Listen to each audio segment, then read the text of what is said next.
کروں ابتدا لے کے خالق کا نام، کہ رحمت ہے جس کی پے خاص و عام۔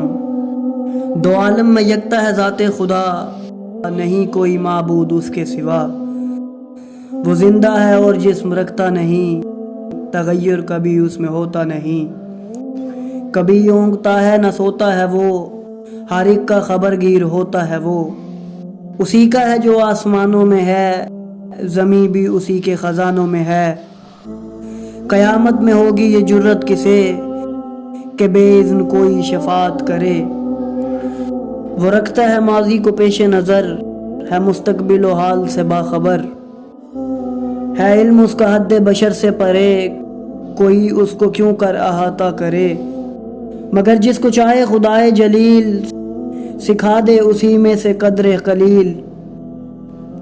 نہیں اس کی کرسی کی کچھ انتہا، کہ گھیرے ہوئے ہے وہ ارض و سما۔ ہے زیر نظر اس کے دونوں جہاں، نہیں یہ نگہداشت اس پر گراں۔ ہر ایک کا محافظ ہے رب کریم، کہ ہے ذات اس کی علی العظیم۔